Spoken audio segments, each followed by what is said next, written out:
2026 жылы салық кодексінде өзгерістер болады. Соның салдарынан көптеген кәсіпкерлер қиындыққа ұшырайтын болады. Сол себепті 2026 жылы кәсіпкерлерге жасау керек нақты 7 қадамды айтатын боламын. Сәлем достар, есім Бәкен Сақтаған, бизнесмен, бизнес-наставник, мотиватор, кәсіби маркетологпын. Мен өзім каналымда бизнес жасауды, қаржылай сауаттылықты, заманауи интернет-маркетинг құралдарды және психологияны айтып, өзімнің өміріндегі тәжірибелермен бөлісетін боламын.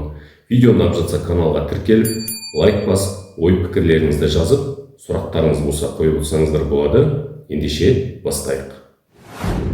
2026 жылы жай ғана тағы да бір жыл емес, бұл жылда әлсіз бизнес өшеді, жүйелі бизнес өседі.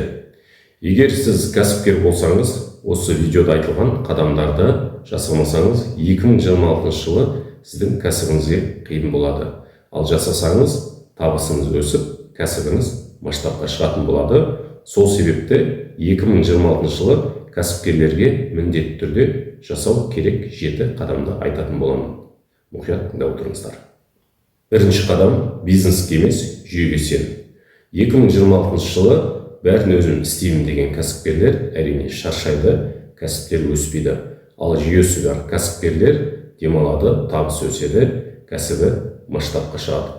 Өзіңізге сұрақ қойып көріңізші, мен егер жұмысқа бармай қалсам, бизнесім тоқтап қалма деп. Егер солай болса, онда сіздің кәсібіңіз қазір қауіпті жағдайда. Екінші қадам – жеке брендсіз бизнес болмайды. Адамдар 2026 жылы компанияға емес, адамға сенеді.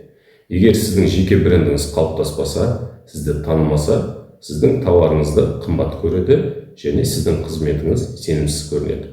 Сондықтан әлеуметтік желіні дамытыңыздар. Instagram, YouTube, TikTok, Telegram сол сияқты бүткіл каналдарда жұмыс жасап, сол жерде өздеріңіздің жеке брендтеріңізді қалыптастырыңыз.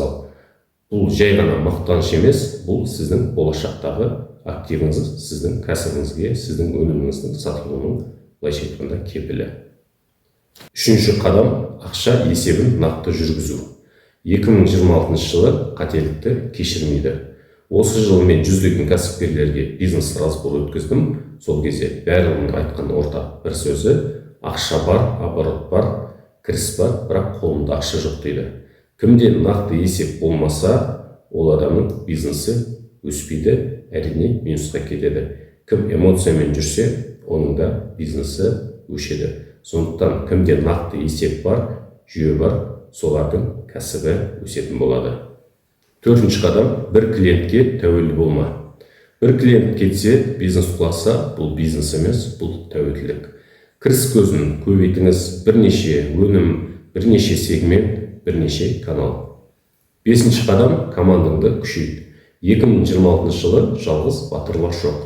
Сіз бәрін білуіңіз мүмкін, бәрі қолыңыздан келуі мүмкін, бірақ қасыңызға дұрыс мықты команда жинамасаңыз, сіз жалғыз өзіңіз шаршайсыз. Әрине, одан кейін кәсібіңіз өспейді, табысыңыз өспейді.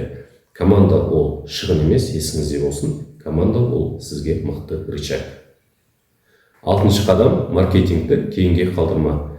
Көп кәсіпкерлер осы маркетингке көңіл бөлмейді, жарнамаға көңіл бөлмейді, кейін жасайын дейді. 2026 жылы бұл сізді банкроттыққа апарады. Сондықтан маркетинг ол сіздің бүгінгі шығыныңыз емес, ол сіздің ертеңгі табысыңыз. Жетінші қадам – ойыңды өзгертіп, деңгейіңді көтер. 2026 жылы кішігірім ойлайтын адамдар кіші ақша табады, әрине үлкен ойлайтын адамдар үлкен табыс табады. Сол себепті ортаңызды ауыстырыңыз, ұстаз табыңыз және үлкен ойлайтын, масштабты ойлайтын адамдардың арасында болыңыз.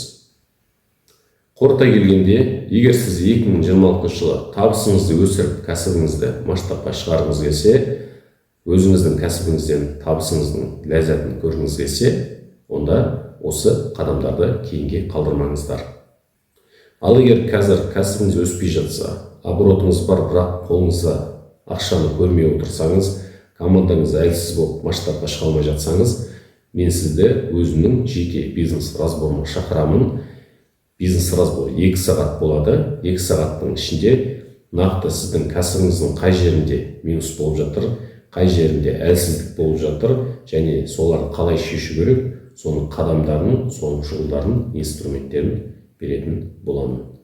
Достар, 2026 жылы табысты жыл болсын. Барлығымызға бақыт, молшылық, қуаныш, тек қана жақсылық әкелсін. Сау, саламат болыңыздар.